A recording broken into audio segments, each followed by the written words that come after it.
সরকারি চাকরিতে বিভিন্ন গ্রেডে প্রায় 4,68,220টি পদ খালি আছে বলে জাতীয় সংসদে জানিয়েছেন জনপ্রশাসন প্রতিমন্ত্রী এবং এই সমস্ত পদে অর্থাৎ প্রায় 5 লাখ পদে দ্রুতই নিয়োগ কার্যক্রম শুরু হবে। কিন্তু প্রশ্নটা হলো তাহলে বিদ্যমান যে কর্মচারীরা আছে তাদের পে স্কেল নিয়ে কী হবে? বিশ্লেষকদের মতে নতুন নিয়োগ ও বিদ্যমান কর্মচারীদের বেতন বৈষম্য নিরসনে সমন্বিত পরিকল্পনা না থাকলে প্রশাসনের ভারসাম্য রক্ষা করা কঠিন হতে পারে। পে স্কেল নিয়ে আলোচনা আমরা আপনাদের একটু বিরক্ত হতে পারে, কিন্তু আবারও বলি সেটা হচ্ছে যে পে স্কেল নিয়ে আলোচনাটা সবসময় থাকবে। আমরা এই আলোচনাটাকে চালিয়ে যাব। আসসালামু আলাইকুম, যেখান থেকে আমাদের এই ভিডিও দেখছেন, আমার পাঠঘরে আপনাদেরকে আরও একবার স্বাগত। মূল আলোচনা যাওয়ার আগে অনুরোধ করবো, যারা এখন পর্যন্ত আমাদের চ্যানেলটিকে সাবস্ক্রাইব করেনি, এই ফাঁকে আমাদের চ্যানেলটিকে সাবস্ক্রাইব করে ফেলুন। মহান জাতীয় সংসদের অধিবেশন চলছে, তো এই অধিবেশনের পরে পরবর্তী অধিবেশন হবে বাজেট অধিবেশন, এবং এখন পর্যন্ত যে তথ্য আছে আমাদের কাছে 11ই জানুয়ারি মহান জাতীয় সংসদে বাজেট 2026-27 উপস্থাপন করা হবে এবং প্রায় 9 লাখ কোটি টাকার বাজেট। কিন্তু আমরা বিভিন্ন জায়গা থেকে যে তথ্যগুলো পাচ্ছি, পে স্কেল বাস্তবায়নের জন্য 25,000 কোটি টাকার মতো বরাদ্দ দেওয়া হবে, যেটা পে স্কেল বাস্তবায়নের জন্য যে 1,06,000 কোটি টাকার প্রয়োজন অতিরিক্ত, তার প্রায় 4 ভাগের 1 ভাগ। এবং জনপ্রশাসন প্রতিমন্ত্রী মহোদয় যেটা জানিয়েছেন সংসদে, এখন বিষয়টা হলো যে যদি পে স্কেল প্রদান না করা হয়, যদি বেতন বৃদ্ধি সমন্বয় না করা হয়, তাহলে আমাদের যে বৈষম্য বা আমাদের যে অপ্রাপ্তি সেটা তো থেকেই যাচ্ছে। তো এর বাইরে আরও কিছু নিউজ আছে, আমরা সেই নিউজগুলো একটু দেখে আসি। পে স্কেল এবং সরকারি চাকরিতে বিশাল নিয়োগ, বিপুল শূন্যপদ। বর্তমানে সরকারি চাকরিতে সব মিলিয়ে 4,68,220টি শূন্যপদ রয়েছে। এটা অবশ্য 2023 সালের 31 ডিসেম্বর পর্যন্ত হিসাব।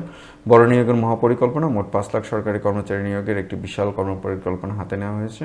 এর জন্য প্রতিটি মন্ত্রণালয়কে চিঠি দেওয়া হয়েছে। তো বিশাল নিয়োগের পে স্কেল নিয়ে নীরবতা। বড় নিয়োগের ঘোষণা এলেও দীর্ঘদিন ধরে ঝুলে থাকা বেতন কাঠামো সংস্কার বা নতুন পে স্কেল বাস্তবায়ন নিয়ে সরকারের নীরবতায় বর্তমানে কর্মচারীদের মধ্যে হতাশা এবং অসন্তোষ বাড়ছে।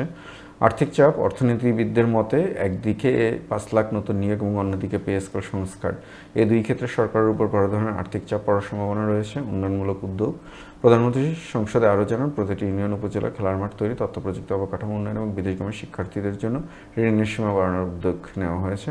ভারসাম্য রক্ষা, বিশ্লেষকদের মতে নতুন নিয়োগ, যেটা আমরা শুরুতেই বলেছিলাম, নতুন নিয়োগ এবং ইতিমধ্যে বিদ্যমান যে কর্মচারীরা কর্মরত আছেন তাদের বেতনের মধ্যে যদি সমন্বয় না করা হয় বা বেতন বৈষম্য যদি নিরসনের পরিকল্পনা না করা হয়, শেষ পর্যন্ত এই ভারসাম্য ধরে রাখাটা কঠিন হবে এবং সেখানে একটি বাবল তৈরি হতে পারে এবং সেই বাবলটি কখনো টেনশন নিয়ে ফেটেও যেতে পারে।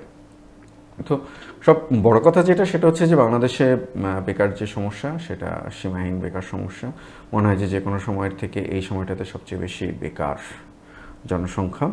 তো এই অবস্থায় নতুন নিয়োগের যে পরিকল্পনা, সেটা অবশ্যই সাধুবাদযোগ্য এবং এটা হওয়া উচিত, কারণ যেহেতু এতগুলো সরকারি পদ এবং এর সাথে এটা তো যেহেতু আমরা পেপার পত্রিকাতে দেখলাম 2023 সালের 31 ডিসেম্বর পর্যন্ত, তো সেই হিসেবে আরও এই গত 3-4 বছর আরও অনেক পদ খালি হওয়ার কথা বা নতুন পদ সৃষ্টি হওয়ার কথা। তো সেক্ষেত্রে যে 5 লাখ বড় নিয়োগ হয়তো বা এটা সম্ভব না, বা এটা 5 লাখ একবারে তো নিয়োগ দেওয়া হবে না। তো আশা রাখছি প্রায় একটা বড় অংশ, অন্তত 3 থেকে 3.5 লাখের নিয়োগ হবে।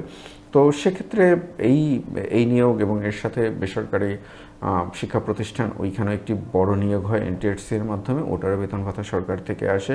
তো সব কিছু মিলিয়ে এই যে 3.5 লাখ বা 4 লাখ বা 5 লাখ লোককে নিয়োগ দেওয়া হবে, তারা যখন নতুন চাকরিতে ঢুকবেন তাদের জীবনযাপন বা তাদের জীবন ব্যয় সেটা কীরকম হবে।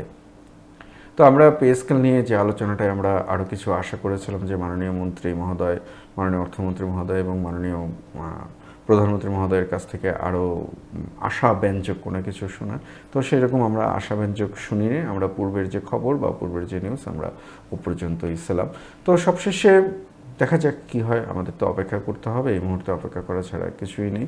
তবে আমাদের সহকর্মীরা যারা আন্দোলন বা বিভিন্ন সময়ে বিভিন্ন মাননীয় প্রধানমন্ত্রীর সাথে দেখা করার থেকে শুরু করে স্মারকলিপি প্রদান করা বা আবেদন প্রদান করা, সব কিছু মিলিয়ে যারা কর্মসূচি পরিচালনা করছেন তাদেরকে আন্তরিকভাবে ধন্যবাদ আমাদের পক্ষ থেকে।